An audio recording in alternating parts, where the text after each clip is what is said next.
मुंबईतील वडाळा डेपोजवळ मोनोरेलमध्ये बिघाड झाल्याची घटना घडली आहे। ट्रायल रन सुरू असताना ही मोनो अचानक बंद पडली।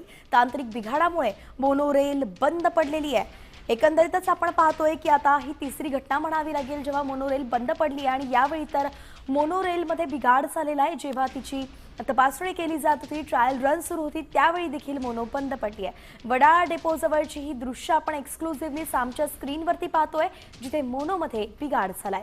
पावसाळ्यात 2 वेळा मोनोरेल बंद पडल्या होत्या, प्रवासी अडकले होते, त्यांची सुटका करण्यात आली होती। त्यानंतर मोनोरेल सेवा बंद करण्यात आली आहे काही काळासाठी, जोपर्यंत पुढचे आदेश येत नाही। आणि त्या दरम्यान मोनोरेल सेवा जी आहे तिची ट्रायल रन सुरू असताना आता ती पुन्हा एकदा बंद पडलेली आहे। म्हणून नेमकं का बिघाड होतोय हे जाणून घेणं महत्त्वाचं आहे। वैदेही काणेकर आपल्या प्रतिनिधी आपल्यासोबत जोडल्या गेल्या आहेत। वैदेही, पुन्हा एकदा मोनोमध्ये बिघाड झालेला आहे, नेमकं काय तांत्रिक अडचण येते? अधिकाऱ्यांकडून काही माहिती मिळू शकली आहे का?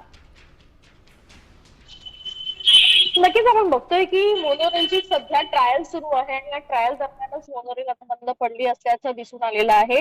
एकूण जर बघितलं तर मोनोरेल जे आहे ते नवीन आधुनिक तंत्रज्ञानासह येणार असल्याची माहिती खरं तर अधिकाऱ्यांकडून देण्यात आली होती। मात्र आता ट्रायल दरम्यानच खरं तर ही मोनोरेल बंद पडल्यामुळे प्रत्येकालाच प्रश्न पडलेले आहेत। सोबतच आता मोनोरेल नेमकी का बंद पडली, नेमकी तांत्रिक कारणं कुठची आहेत, हे सगळं शोधण्याचा प्रयत्न त्या ठिकाणी सध्या सुरू असल्याची माहिती मिळते।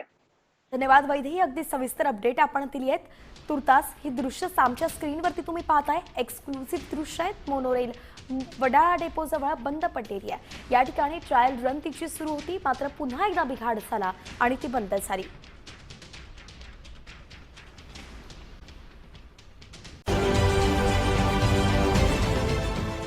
देश विदेशातील प्रत्येक घडामोडींचे लाईव्ह अपडेट मिळवण्यासाठी आता साम टीव्हीच्या सर्व सोशल मीडिया प्लॅटफॉर्मला लाईक, फॉलो आणि सबस्क्राईब करा। तसंच सर्व नोटिफिकेशनसाठी बेल आयकॉन प्रेस करायला विसरू नका।